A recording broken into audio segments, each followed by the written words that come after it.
فأعوذ بالله السميع العليم من الشيطان الرجيم. بسم الله الرحمن الرحيم. اهدنا الصراط المستقيم. صدق الله العظيم وبلغنا رسوله النبي الكريم الأمين. بلغ العلا بكماله كشف الدجى بجماله حسنت جميع خصاله صلوا عليه وآله یا صاحب الجمال و یا سید البشر من وجهك المنیر لقد نور القمر لا يمكن الثناء كما كان حقه بعد از خدا بزرگ توئی قصہ مختصر. حاضرین ذویل احتشام، خلاق کائنات کا بہت ہی عظیم احسان کہ آج ہم اس بابرکت اور عظیم المقصد محفل میں جمع ہیں. خلاق کائنات کی بارگاہ میں دعا ہے کہ جب تک ہم بیٹھیں اللہ تبارک و تعالی ہم سب کو با ادب بیٹھنے کی اور بالتوجہ سننے کی توفیق عطا فرمائے. چند ایک باتیں آپ کے سامنے عرض کی جائیں گی. اللہ تبارک و تعالی نے قرآن کریم کے اندر پہلی سورہ مبارکہ جو ہم پڑھتے ہیں یعنی سورہ فاتحہ شریف، اسی صورت میں، اور وہ اتنی اہتمام والی صورت ہے، عظمت اور شان والی صورت ہے کہ اللہ تبارک و تعالی نے ہر نماز میں، پھر ہر نماز کی ہر رکعت میں لازم فرما دیا وہ صورت. جی اتنی عظیم صورت ہے. اور اس کے یہ ذہن میں رہے کہ پورے قرآن پاک کا خلاصہ جو ہے نا وہ سورہ فاتحہ شریف میں، پورے قرآن کا خلاصہ. سورہ فاتحہ شریف میں خلاق کائنات کی حمد و ثنا، اور اس کے بعد قیامت پر عقیدہ جو ہے وہ بیان کیا گیا سورہ فاتحہ شریف میں. اللہ تبارک و تعالی نے اس کے بعد آخر میں جو شے بیان فرمائی نا جی، وہ اہل حق اور اہل باطل کے درمیان تمیز کرنے والی دعا رب تعالی سے مانگنے کا حکم فرمایا. اسی دعا کے اندر عقیدہ بھی آ گیا، نظریہ بھی آ گیا، سوچ فکر بھی رب تبارک و تعالی نے عطا فرما دی.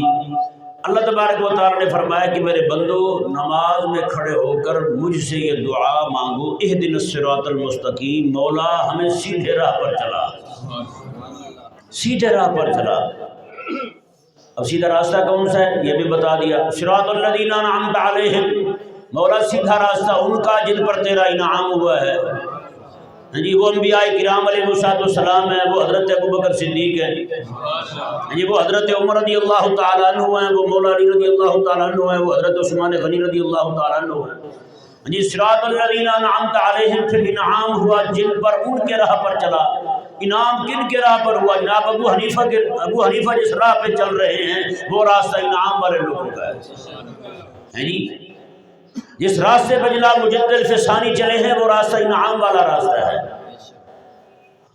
آگے کیا فرمایا رب تعالیٰ نے؟ یہ تو ہو گئی نا اہل حق کی جماعت پوری کھڑی ہوئی ہے یہاں پہ.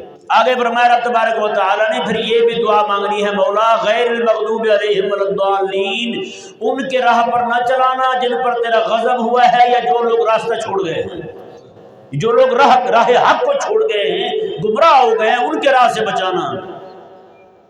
راہ حق کو چھوڑنے والے کون لوگ ہیں؟ غیر المغضوب، مغضوب علیہم کون ہے؟ مغضوب علیہم یہودی ہیں، اور ضالین جو ہیں جو گمراہ ہیں راہ حق کو چھوڑ گئے ہیں وہ نصرانی ہیں. وہ کون ہیں؟ یہ دو گروہ ہیں جن کے راستے سے بچنے کا ہمیں حکم دیا گیا ہے. آج ہم یہ تو پوچھتے ہیں اہل اللہ کی شان سنا دیں جی، بزرگوں کی شان سنا دیں جی، فلاں کی شان سنا دیں. یہ نہیں پوچھتے یار صراط الذین انعمت علیہم تک تو کہتے ہیں ٹھیک ہے، بزرگوں کی شان بیان ہوگی، بزرگوں کی کرامتیں ہوگی، یہ ہو گیا وہ ہو گیا، سارا بیان یہ ٹھیک ہے، مولوی صاحب یہ بیان کیا کریں. جب اللہ تبارک و تعالیٰ فرماتا ہے غیر المغضوب علیہم ولا الضالین، یہودیوں کے راستے سے بھی بچنا ہے، نصرانیوں کے راستے سے بھی بچنا ہے. جب یہودیت کا اور نصرانیت کا تعارف ہونے لگے تو وہاں کلمہ پڑھنے والے کو تکلیف شروع ہو جائے. ماننے والے کو تکلیف شروع ہو جائے، پھر یہودیت اور نصرانیت کے جو زیادہ قریب ہیں، چاہے اپنے آپ کو مسلمان ہی کیوں نہ کہتے ہوں، جب ان کا تعارف کروایا جائے تو پھر ان کو تکلیف شروع ہو جائے۔ ہو رہا ہے نہیں ہو رہا ہے سوال؟ تو اس حوالے سے صراط الذین انعمت علیہم کو سنتے رہتے ہیں آپ۔ اب میں آپ کے سامنے کچھ باتیں جو ہمارے بزرگوں کی تعلیمات ہیں کہ ہمارے بزرگ کیا کرتے تھے، ان کے ساتھ رویہ کیا ہوتا تھا۔ ہر وہ بندہ جو اہل حق کا راستہ چھوڑ جائے، اہل حق کے راستے سے بھٹک جائے، عقائد اپنے نئے نکال لے، نظریات اپنے نئے نکال لے، سوچ فکر نظریہ اس کا بدل جائے، اس کے ساتھ ہم نے رویہ کیا رکھنا ہے وہ بھی ہمیں انعام والے لوگوں سے معلوم ہوگا۔ نہیں سمجھ آیا؟ انعام والے لوگ ہیں وہ کیا کرتے تھے؟ سب سے پہلے حضرت سیدنا معاذ بن جبل رضی اللہ تعالیٰ عنہ کا فرمان شریف میں آپ کو سناتا ہوں۔ آپ فرماتے ہیں ایاک و مغمضات الامور، فرمایا کہ پوشیدہ باتیں جو ہے نا ان کی کھوج لگانے سے بچو، پوشیدہ باتوں کی۔ اور آپ نے خود ہی بتا دیا کہ پوشیدہ باتوں کی کھوج لگانا کیا ہے، کیسے کھوج لگائی جاتی ہے پوشیدہ باتوں کی۔ وَأَن تَقُولَ لِلشَّيْءِ مَا هَذَا مَا هَذَا، فرمایا کہ تم شرعی حکم کو پکڑے اور پھر پوچھنے لگے لوگوں سے یہ کیا ہے، یہ کیا ہے جی، یہ ہمیں بھی تو سمجھائیں، یہ کیا ہے جی۔ احکامات شریعہ کی حکمتیں پوچھنے لگے، مجھے بتائیں جی اللہ تعالیٰ نے یہ حکم کیوں دیا ہے، مجھے سمجھ آیا تو مانوں گا، سمجھ آیا تو مانوں گا۔ میں نے کہا یار تھانے میں آپ چلے جائیں نا، پولیس والے کو پتہ بھی ہوتا ہے ہمارا جو ایس ایچ او ہے وہ ہمیں ظلم کا حکم دے رہا ہے، اس کے باوجود بھی کبھی پوچھتا نہیں ہے صاحب اس کو گولی مارنے کا جو آرڈر آپ نے دیا ہے، پولیس کا جو مقابلہ بنانا ہے ہم نے، یہ بندہ ظالم بھی ہے یا نہیں، گناہ گار بھی ہے یا نہیں، کبھی پوچھتے ہیں وہ؟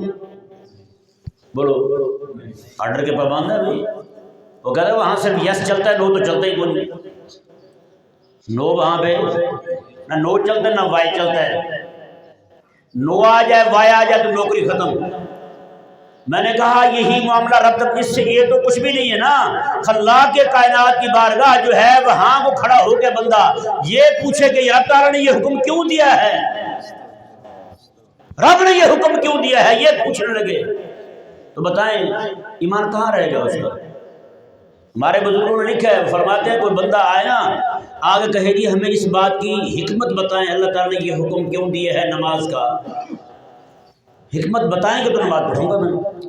تو کہتے ہیں اس بندے کو اگر حکمت بتائی جائے وہ کہے گا میں نماز پڑھوں گا، کہتے ہیں وہ مومن ہی کو نہیں، وہ مومن ہی کو نہیں۔ اس کی وجہ کیا ہے؟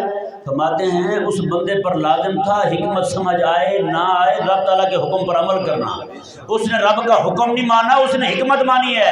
اور یہ ضروری نہیں ہے کہ جو حکمت آپ کے ذہن میں آ رہی ہے آپ کے پیش نظر ہے رب تبارک و تعالیٰ کہ ہاں بھی وہی حکمت ہو، اس نے تو حکمت کو مانا ہے۔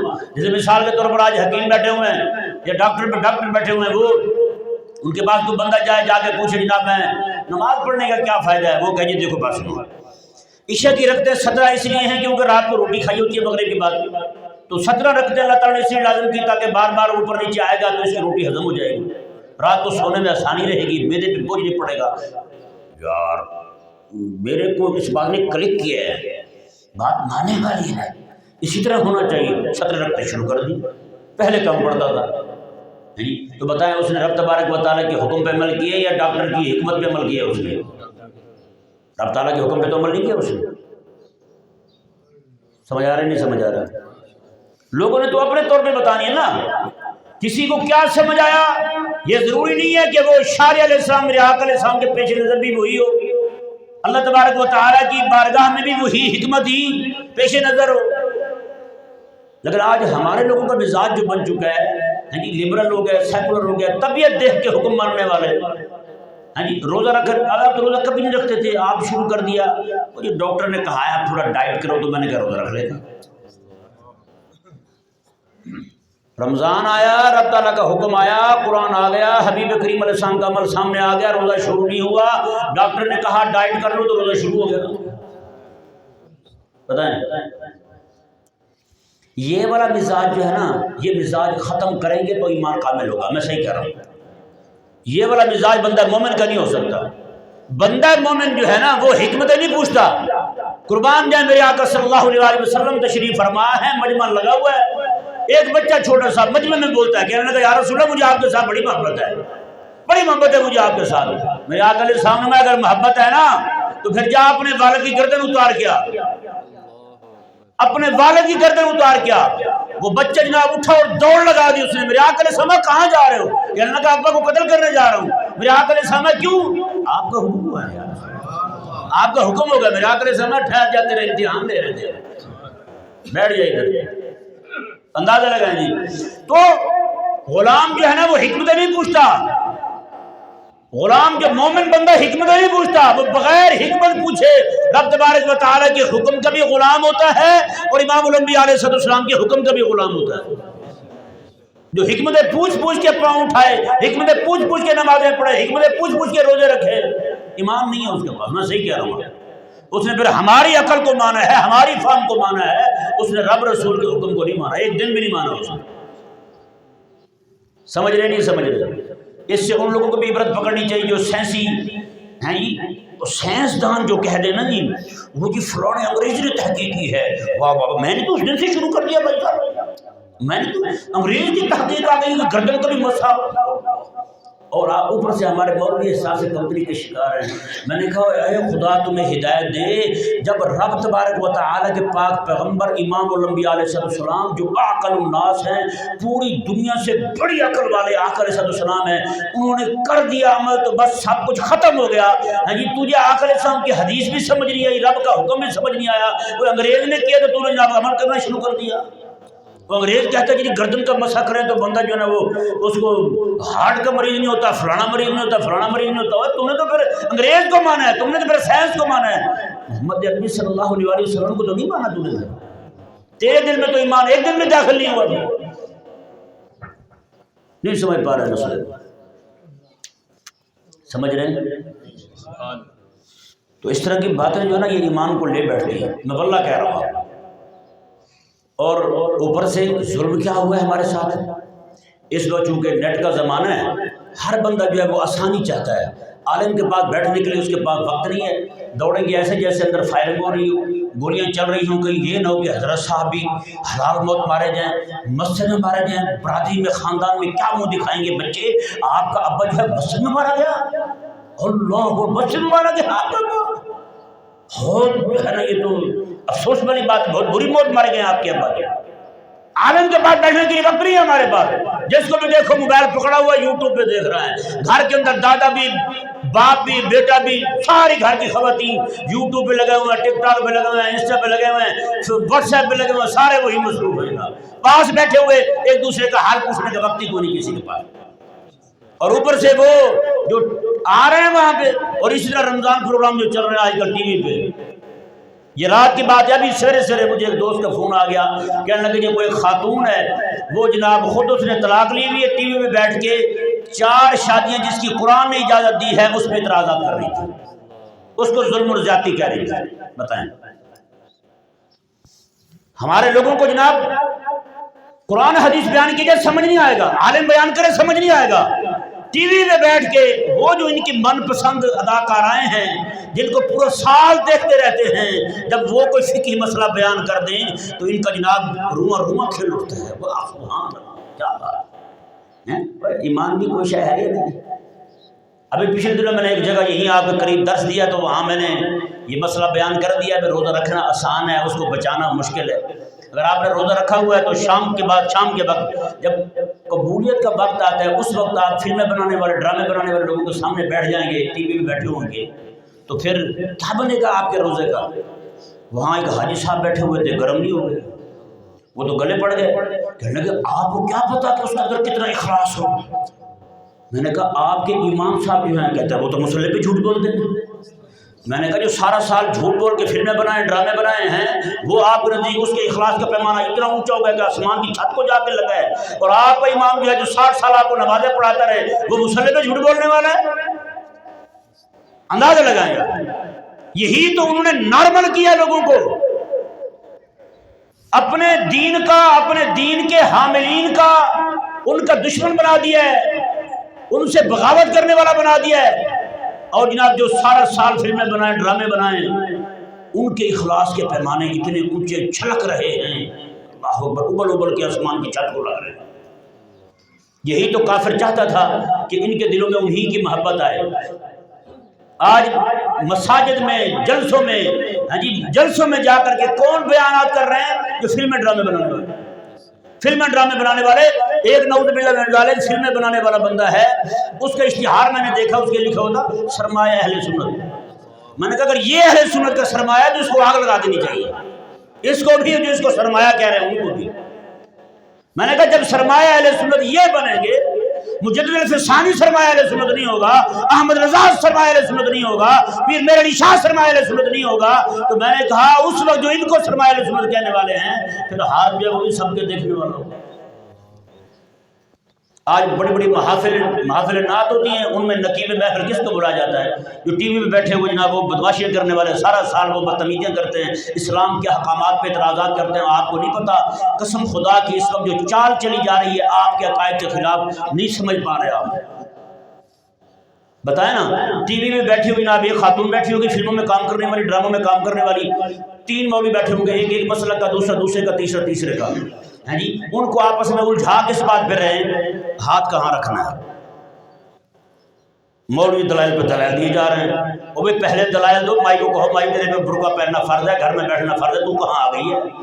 رب کا فرض بیان نہیں ہو رہا، مولوی صاحب ہاتھ کہاں رکھنے ہیں یہ طے کر رہے ہیں۔ جو 1400 سال سے مسئلہ اختلافی ہے، آج تو بیٹھا حل کر رہا ہے۔ تجھے کس نے کہا ہے جناب ان مسائل کو چھیڑ اور ان مسائل پہ الجھ کے نعوذ باللہ من ذالک قوم کو مسلک سے، دین سے دور کر رہے ہیں؟ لوگ دین سے متنفر ہو رہے ہیں، اور ان مولویوں کو پتہ کوئی نہیں، ان کو پتہ جناب چاند رات کو ہمیں پیسے ملنے ہیں اور ہم گھر روانہ ہو جائیں گے۔ سمجھ آ رہا ہے مسئلہ؟ نہیں آ رہا؟ اس لیے جب بھی دین سیکھیں، جب بھی دین سنیں، علماء حق سے سنیں، جو حق کہنے والے علماء ہیں ان سے سنیں، جو کفر کو اور کفر کی بدکاریوں کو، ان کی بدماشیوں کو، ان کی سازشوں کو جاننے والے، پہچاننے والے ہیں۔ ظاہری بات ہے جو کفر کو جاننے والا ہوگا تو کفر کے فتنوں کو جانے گا نا، کفر کو جانے گا، ان کے فتنوں کو جانے گا، پھر آپ کے سامنے بیان کرے گا، آپ کا ایمان بچے گا۔ اگر وہ کفر کو وہ خود ہی جاننے والا نہ ہو، کفر کے فتنوں کو خود ہی جاننے والا نہ ہو، تو بتائیں آپ کو کیسے بچائے گا؟ آپ کیسے بچ پائیں گے اس سے؟ کبھی بھی نہیں بچ پائیں گے آپ۔ اللہ اکبر کبیرہ۔ اب دیکھیں جی ہمارے بزرگوں نے کیا تعلیم دی، اور ہماری قوم بھولی بیچاری اتنا جلدی جوتا نہیں بدلتے جتنا جلدی مسلک بدل جاتی ہے، اتنا جلدی کپڑے نہیں بدلتے جتنا جلدی نظریہ بدل جاتی ہے۔ بتائیں ہو رہا ہے نہیں ہو رہا ہے؟ یار فلان جگہ پہ افطاری بہت زبردست کرواتے ہیں، سموسے تو آہا، قیمے والے سموسے، قیمے والے سموسے دیکھ کے جو عقیدہ بدل جائے تو اس کے سامنے آج فرعون آ جاتا تو اس نے تو فرعون کو خدا مان لینا تھا۔ یعنی جس بندے نے روٹی کو خدا بنایا ہوا ہو، جہاں سے ملے وہی ماتھا ٹیک جائے، بتائیں اس کے عقیدے کا کیا ہے، اس کے نظریے کا کیا ہے، اس کی فکر کا کیا ہے؟ کسی کھاتے کی اس کی سوچ فکر نہیں ہے۔ یا جو تیرا عقیدہ روٹی دیکھ کے دائیں بائیں ہو جائے، وہ عقیدہ تجھے کبھی بھی پل صراط پر ثابت قدم نہیں رکھ سکے گا۔ جو تیرا عقیدہ افطاری دیکھ کے دائیں بائیں ہو جائے، وہ عقیدہ جو ہے جو اس طرح ہلنے والا ہو، میزان پر رکھنے کے قابل کو نہیں، یہ پکی بات ہے۔ میزان پر نہیں رکھا جائے گا یہ والا عقیدہ، اتنا پلپلا ہو۔ جو عقیدہ تجھے رب رسول کی وفا نہ سکھائے، وہ عقیدہ کیا ہے؟ افطاری کوئی رکھ دے سامنے، پکوڑوں کی پلیٹ رکھ دے تو تیرا ایمان جو ہے وہ آگے پیچھے ہو گیا، تیرا نظریہ جو ہے وہ دائیں بائیں ہو گیا۔ کون سا عقیدہ ہے، کون سا نظریہ ہے بھائی؟ آج لوگوں میں یہ وبا بہت زیادہ ہو گئی ہے، بہت ہی زیادہ ہو گئی ہے، سچی بات ہے۔ اور بھائی انہی عقائد پہ رہے جو مجدد الفسانی جن کی تشریحات کرتے وہ دنیا سے روانہ ہوئے، انہی عقائد پہ رہے جن عقائد پہ رہتے وہ امام محمد رضا رحمہ اللہ کو میرے آقا علیہ السلام کا جاگتے ہوئے دیدار ہوتا ہے۔ آپ کے پاس عقیدہ اور نظریہ وہ سچا اور کھرا ہے تو حضرت امام جلال الدین سیوطی رحمہ اللہ زندگی ساری بیان کرتے رہے۔ آپ کے پاس وہ عقیدہ ہے جو امام عبد الوہاب شعرانی رضی اللہ تعالیٰ زندگی ساری بیان کرتے رہے۔ اب وبا کیا ہے، وبال کیا ہے اس کا، وہ ذرا غور سے سنیں۔ حضرت امام احمد بن حنبل رضی اللہ تعالیٰ عنہ فرماتے تھے کہ من سلم علی صاحب بدعت، جو بندہ کسی گندے عقیدے والے کو سلام کرے گا نا تو ماتے فقد احبہ، یہ ایسا ہے جیسے اس کے ساتھ محبت کرتا ہے. صرف سلام کرنا اس کے ساتھ محبت کرنا. حضرت سیدنا سعید بن جبیر رضی اللہ تعالیٰ عنہ، آپ راستے میں جا رہے ہیں، ایک بندہ آیا کہنے لگا جی آپ کو قرآن سنانا چاہتا ہوں. میں نہیں سنتا. اس نے کہا حدیث سن لیں. میں نہیں سنتا. اس نے کہا حضور تھوڑا سا سن لیں. آپ منہ سے نہیں بولے، انگلی کا اشارہ کیا، میں اتنا بھی نہیں سنوں گا تم سے. سعید بن جبیر رضی اللہ تعالیٰ سے بڑا عالم کون ہوگا؟ یہاں جس کو نماز کے مسائل کا پتہ کون نہیں، یہ نہیں پتہ جناب نماز میں بھول جائے تو سجدہ صاحب کیسے کرنا ہے. ابھی کچھ 5-6 دن ہوں گے کہ بندہ مجھ سے مسئلہ پوچھ رہا تھا، ایک جگہ امام نے نماز پڑھائی، تیسری رکعت میں بھولا تو تیسری میں سجدہ صاحب کر دیا، پھر کھڑا ہو کے چوتھی پڑھ دی. سجدہ صاحب تیسری میں کر دیا، بیٹھ گیا تھا. اس نے کہا چلو لگتے ہاتھ یہ بھی کام نمٹا لیں، اگلے کام بعد میں کرتے رہیں گے. تیسری رکعت میں بھول کے بیٹھ گیا، قاعدہ کیا، اسی میں سجدہ صاحب کر دیا، پھر چوتھی پڑھ کے سلام پھیر کے فارغ ہو گئے، دعا کر دی. کہتا نمازی کہنے لگے نماز تو ہو گئی، سجدہ صاحب ہی کرنا، مقصد تو سجدہ صاحب ہی کرنا تھا، وہ ہو گیا ہے. ہاں جی، وہ چاہے اسلام آباد پہنچ کے کیا ہو یا راستے میں کر لیا ہو پنڈی میں، سجدہ صاحب تو ہو گیا بھائی. اب اسے یہ نہیں پتا بھائی جی پورا کرنے کے بعد آخر میں ہوتا ہے، نہیں سمجھ رہے مسئلے. تو جن بیچاروں کو یہ مسائل معلوم نہیں ہے وہ بھی بیٹھے جناب باتیں کرتے ہیں نعوذ باللہ من ذالک، قائد اہل سنت کے بارے میں، اسلام کے بارے میں، نظریات کے بارے میں، اور صحیح فکر اسلامی جو ہے جو صحیح منہج اسلامی ہے اس پر بیٹھے باتیں کرتے ہیں. حضرت جو ہے سیدنا امام ابن سیرین رحمہ اللہ، امام حسن بصری رضی اللہ تعالیٰ عنہ کے خالہ زاد بھائی ہیں. ادھر غور سے سنیں، آج جس کو بھی دیکھو میں سب کی سن لیتا ہوں. ہاں میں ان معاملے میں نہیں پڑھتا، میں سب کے سنتا ہوں، ادھر بھی سنتا ہوں ادھر بھی سنتا ہوں. ہاں جی، میں لاٹ میں کالے کو بھی سن لیتا ہوں اور جو مجدد فسانی کو بھی سن لیتا ہوں. میں بڑا ایسا گول آلو ہوں، سب طرف چل جاتا ہوں. جو بھی اپنے پاؤں سے نہ ٹھڈا مارے میں ادھر بہہ کے چلا جاتا ہوں. میں بڑی بزرگ شے ہوں، مجھے آپ نہیں سمجھ سکتے. ہاں میں گول آلو کی طرح ہوں، ہر سبزی میں چل جاتا ہوں. مطلب کیا ہے؟ وہ کہنا یہ چاہتا ہے میں پکا منافق ہوں بھائی، میں ادھر بھی چلتا ہوں ادھر بھی چلتا ہوں، میں کسی ایک کھاتے کا نہیں ہوں، میں مصطفیٰ کریم علیہ السلام کا وفادار نہیں ہوں. یہ ذہن میں رہے. مطلب اس کا یہ بنتا ہے، ترجمہ اس بات کا یہ بنتا ہے. امام ابن سیرین رحمہ اللہ کے بعد بندے آئے کہنے لگے جی آپ کو قرآن سنانا چاہتے ہیں. میں تم سے نہیں سنتا. انہوں نے کہا حدیث سن لے. میں تم سے نہیں سنتا. وہ کہنے لگے مہربانی کریں کچھ تو سن لیں. امام ابن سیرین رحمہ اللہ نے فرمایا کہ تم جاتے ہو یہاں سے یا میں جاؤں؟ تم یہاں سے دفع ہوتے ہو یا میں جاؤں؟ انہوں نے جب دیکھا کہ یہ نہیں سنتے اٹھ کے وہ چلے گئے. بعد میں شاگردوں نے عرض کی کہ حضور قرآن سنا رہے تھے، حضور کی حدیث سنا رہے تھے، آپ سن لیتے. آپ نے یہ دونوں بندے گندے عقیدے کے مالک تھے، اگر میں سن لیتا وہی بات میرے دل میں قرار پکڑ جاتی تو میرے ایمان کا کیا بنتا تھا بتاؤ. امام ابن سیرین رحمہ اللہ جیسا بندہ عظیم تابعی ہو، وہ تو کسی کی بات نہ سنے، وہ کہے جو میں نے مصطفیٰ کریم سے سنی ہے میرے لیے وہی کافی ہے. اور آج کے بیچارے ہیں جن کو اپنی کا پتہ نہیں، وہ کہتے ہیں سنو سب کی مانو اپنی. میں نے کہا تجھے پتہ ہے اپنی ہے کیا؟ نہیں یہ وہ تو پتہ کو نہیں. تو میں نے کہا پھر تو کیسے چلا ہے بھائی؟ میں نے کہا جو بندہ ایسا ہو نا جو کہے سب کی سنو مانو اپنی، میں نے کہا وہ بندہ کبھی بھی راہ حق کو پا نہیں سکتا. دیکھیں مثال کے طور پر اب زندگی کتنی ہے بڑا، 40 سال 50 سال 60 سال، کچھ لوگ ہیں جو آگے جاتے ہیں ورنہ اسی اسٹیشن پہ روانہ ہو رہے ہیں سارے. اب معاملہ یہ ہے کہ جو بندہ اتنی عمر لے کے آیا ہو اور وہ جناب ابھی تک چکھتا پھرتا ہے، اس کو بھی سن لیا اس کو بھی سن لیا اس کو بھی سن لیا، گھر بیٹھ کے ڈیسائیڈ کریں گے سچا کون ہے. اور ڈیسائیڈ کہاں سے ہوتا ہے؟ یوٹیوب پہ ہو رہا ہے. ہاں جی، ایک جاہل لڑکا جو ہے نا ننگے ساتھ بیٹھا ہوا، اس نے یہ کہہ دیا کہ جناب جتنے بھی لوگ وطر پڑھ رہے ہیں سارے گنہگار ہو رہے ہیں. وطر جو ہے وہ جناب ایک وطر الگ ہوتا ہے، بس ایک ہی وطر ہوتا ہے یا 2 الگ ہوتے ہیں، 3 وطر اس طرح پڑھے جاتے ہیں. اللہ اکبر کبیرہ. لاکھوں کی تعداد میں لوگوں نے اس کی ویڈیو دیکھی اور کتنے لوگوں نے وہ ویڈیو مجھے بھیجی، حضرت اس کا جواب دے دیں. میں نے کہا آپ کو کہا کس نے ہے آپ اس منحوس کو سنیں؟ آپ کے پاس علماء حقہ کا کوئی چلنے والا چینل نہیں ہے؟ اگر آپ دور بیٹھے ہوئے ہیں تو ان کا چینل وہ دیکھیں، اس میں بیانات سنیں آپ. ہیں جی آپ منحوسوں تک پہنچ جاتے ہیں، اہل حق تک نہیں پہنچتے. آپ اہل حق تک نہیں پہنچ سکتے. آپ اب کوئی بندہ جو ہے مثال کے طور پر جائے سامان لینے کے لیے دکان پہ جائے، کبھی اس دکان پہ پتہ کرے، کبھی اس پہ پتہ کرے، کبھی اس پہ پتہ کرے، تو ساتھ والا بندہ اگر اسے کہے بھائی کچھ چیز لینی ہے تو جلدی کرو، طے کرو، وقت جا رہا ہے، ہم جائیں یہاں سے، ہاں جی، وہ کہے نہیں جی میں تو ویسے چیک کر رہا ہوں، جوتا وہی پہنوں گا جو گھر میں پڑا ہو، ہیں تو بتائیں ساتھ والا اسے پاگل کہے گا نہیں کہے گا؟ ساتھ والا اسے احمق کہے گا نہیں کہے گا؟ تو یہ دین کے بارے میں، مسئلہ کے بارے میں لوگوں کا یہ نظریہ کیوں بن گیا بتائیں؟ یہ باہر نمک لینے جائیں نا تو وہاں بھی کہتے ہیں بھائی صاحب پیلے والا نمک دیجیے گا مجھے، وہ کیمیکل والا نمک نہ دیجیے گا۔ نمک لینے جائیں گے آنکھیں کھلی ہوں گی ان کی، جوتا لینے جائیں گے 7 دکانیں چیک کریں گے پھر جوتا لیں گے، آنکھیں کھلی ہوں گی۔ جب مسلک کی بات آ جائے، دین کی بات آ جائے، غیرت کی بات آ جائے، پھر ان کو کچھ سمجھ نہیں آتا، نہیں جی مولویوں کے رولے ہیں سارے، مجھے تو آج تک سمجھ نہیں ہے حق پہ کون ہے، ہیں جی جوتوں کی بات آئی تو سمجھ آ گئی، نہیں سمجھ آیا، ہاں جی کوئی کتا بھی لینے جائے نا باہر سے، وہ بھی سمجھ آ جاتی ہے ان کو کون سا کتا لینا چاہیے، سمجھ آئی یا نہیں؟ کون سی مارکیٹ سے کتے کی خوراک ملے گی وہ بھی سمجھ آئے ان کو۔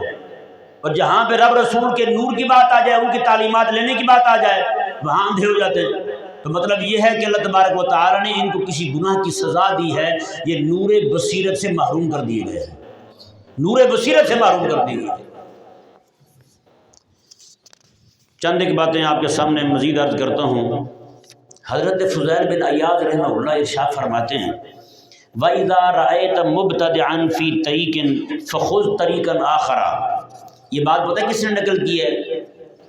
ہم جن کی 11ویں بڑے شوق سے کھاتے ہیں، حضرت غوث پاک رضی اللہ تعالیٰ نے یہ بات نقل کی ہے۔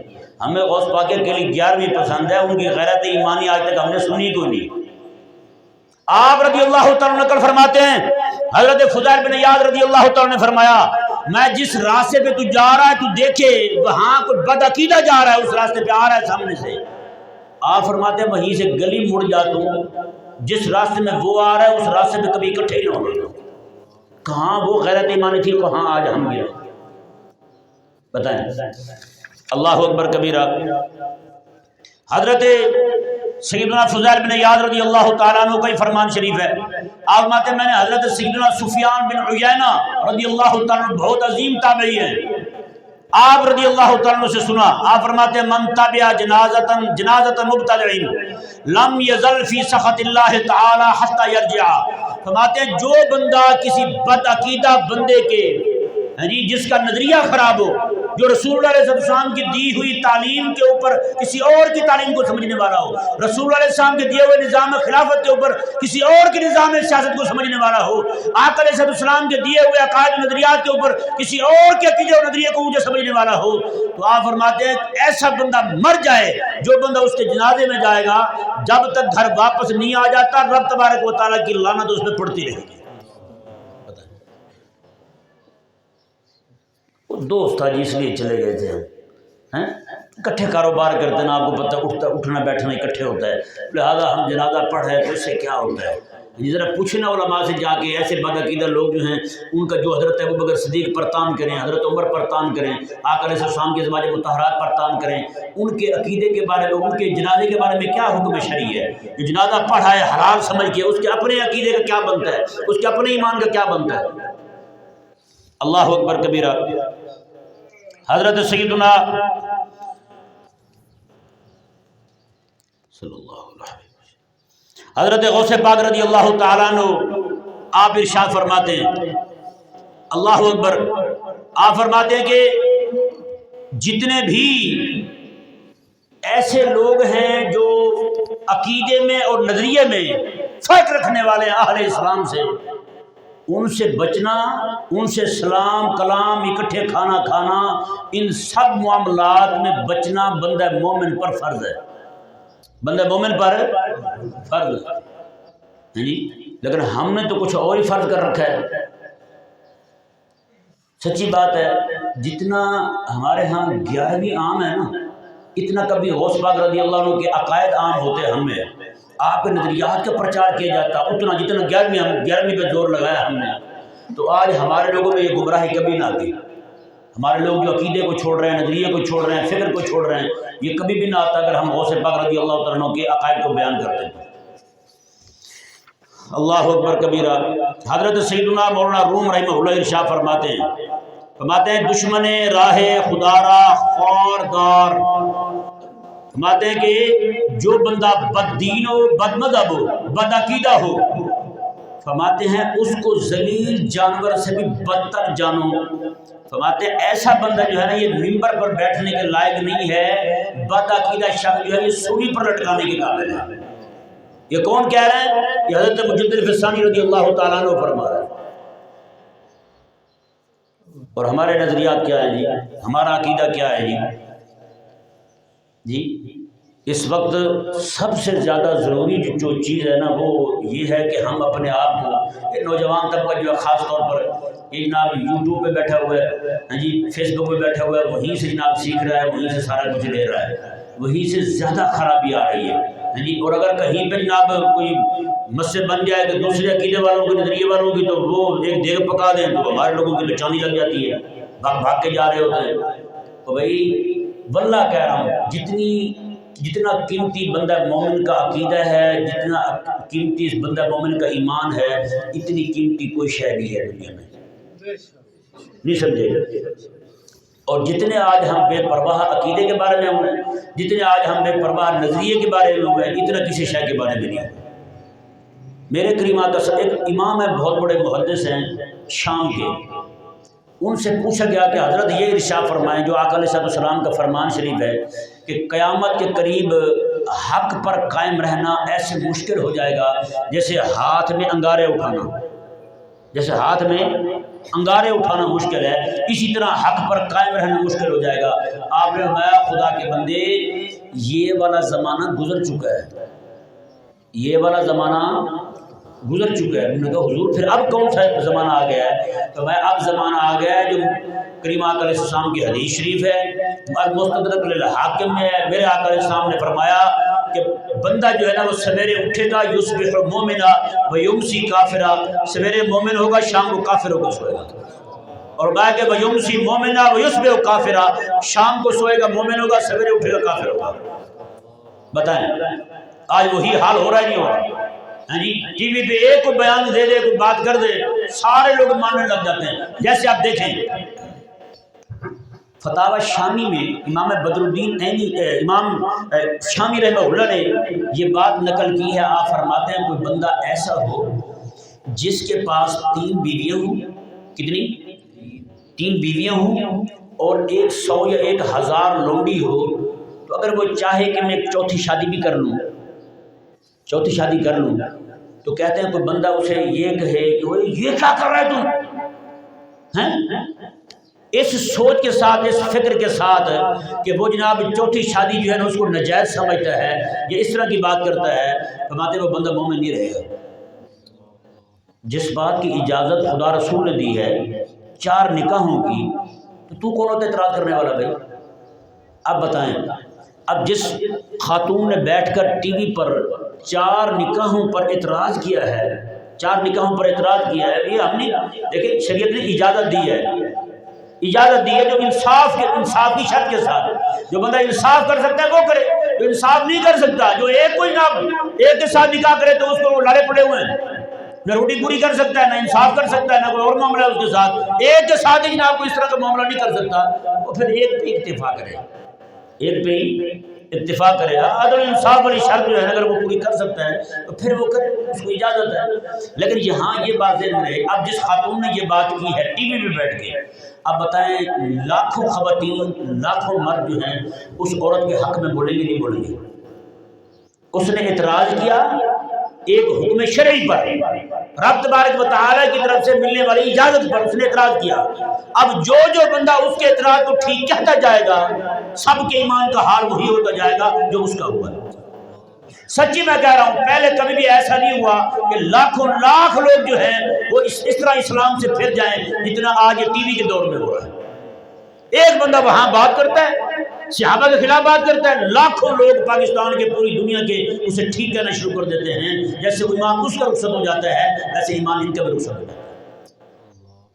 میرے کریم آقا صلی اللہ علیہ وسلم نے ارشاد فرمایا، یہ حدیث بھی مستدرک الحاکم میں ہے، میرے آقا علیہ السلام نے فرمایا کہ قیامت کے قریب مسجدیں بھری ہوں گی لوگوں سے، لیس فیہم مومن، ان میں مومن ایک بھی نہیں ہوگا، مومن ایک بھی نہیں ہوگا۔ بتائیں، مومن ایک بھی نہیں ہوگا۔ اگر آپ چاہتے ہیں ایمان بچ جائے آپ کا، آپ چاہتے ہیں خدا رسول سے تعلق آپ کا قائم اور برقرار رہے، مسجد میں نماز پڑھنے آئیں گے نا، مسجد میں کوئی اور کام تو کرنے آئیں گے نہیں۔ یعنی ایک وقت وہ تھا کہ نماز پڑھنا یہ ایمان کی علامت قرار دیتا تھا، ایمان کی علامت تھی۔ آج میرے آقا علیہ السلام کے وقت وہ آئے گا کہ مسجد میں نماز بھی پڑھ رہے ہوں گے، مومن ایک بھی نہیں ہوگا ان کو، بتائیں۔ اس لیے اگر آپ چاہتے ہیں ایمان بچ جائے سوشل میڈیا سے، ان چیزوں سے، ہاں جی، لبرل قسم کے لوگ جو ہیں، فرنگی نظریات کے مالک جو ہیں، انگریز کی ترقی سے مروب ہوئے پڑے ہیں، ان کے منہ سے رالیں ٹپک رہی ہیں، ان سے بچیں۔ ہاں، انہی کو اپنا پیشوا مانے، انہی کو اپنا رہنما مانے، انہی علماء حق کے ساتھ جڑیں جو خدا رسول کی دی ہوئی صحیح تعلیمات جو ہیں وہ آپ تک پہنچانے والے ہیں۔ بس یہ میرا پیغام ہے۔ اللہ تبارک و تعالی، اچھا اسی طرح کر کے پھر ہر دوسرے چوتھے دن کوئی نہ کوئی ایسا افلاطون اٹھتا ہے یوٹیوب پہ، اس کی جہاں کوئی نہ کوئی ویڈیو آتی ہے فیس بک پہ، آگے پیچھے بھیجنی شروع کر دیتے ہیں، کیا جی روزہ کھولنے کا ٹائم جو ہے نا جس طرح حنفی لوگ کر رہے ہیں یہ تو ہے ہی نہیں، روزے سب کے خراب ہو رہے ہیں، کہیں کوئی کہتے ہیں مکروہ ہو رہے ہیں، کوئی کہتے ہیں کچھ ہو رہا ہے۔ کوئی ہم کو وہ کیا پتا ہے؟ آج بیٹھے جہاں فیصلے کر رہے ہیں، آج بیٹھے ہوئے ان کو اچھا پتہ ہوتا کوئی کسی شے کا، کہیں سے کوئی نہ دیکھا فیس بک سے، گوگل سے، ہیں جن کا مبلغ تعلیم، ہاں کہاں سے پڑھا جی؟ بخاری سے پڑھا، کہاں سے پڑھا؟ مسلم سے پڑھا ہے۔ آپ نے کہاں سے پڑھا ہے؟ گوگل سے پڑھا ہے۔ تیری تعلیم ہی ساری گوگل والی ہے۔ ایک وقت تھا جب ہم کوشش کر رہے تھے دیکھیں ہم کے کافروں کو کتنے ہیں، یہ گوگل کے جو اکاؤنٹ ہیں وہ کتنے ہیں، اس وقت ہمیں پتہ چلا کہ 5 لاکھ سے زائد اکاؤنٹ جو ہیں اکیلے یہودیوں نے بنائے ہوئے ہیں اہل اسلام کو خراب کرنے کے لیے۔ اسلام کے نام کے 5 لاکھ سے زائد اکاؤنٹ اکیلے یہودیوں کے، بتائیں وہ یہ سرچ کہاں سے کر رہے ہیں؟ ایک بندہ کا مسئلہ پوچھنے لگا، میں نے اسے بتایا، میں نے کہا یہ صورت ہے، کہتا ہے چلو اتنی مجھے سمجھ آ گئی، باقی میں سرچ کر لوں گا۔ سرچ، میں نے کہا یہ سرچ کہاں سے کرے گا؟ کہتے ہیں گوگل پہ۔ میں نے کہا تجھے راستے بتانے والا بھی گوگل ہے، ہاں جی، گلیوں کے راستے بھی گوگل سے پوچھتے ہو، دین کے راہ بھی گوگل سے پوچھتے ہو، تمہارے ایمان کا اللہ ہی حال ہے۔ خدا کے لیے یار بات آ جائے نہ پوچھیں گوگل سے، ہیں؟ اللہ تبارک و تعالی ہم سب کو حق پر قائم رکھے، حق کی معرفت عطا فرمائے اور حق کے ساتھ ہی مرتے دم تک وابستہ رہنے کی توفیق عطا فرمائے۔ وما علیہ الا البلاغ۔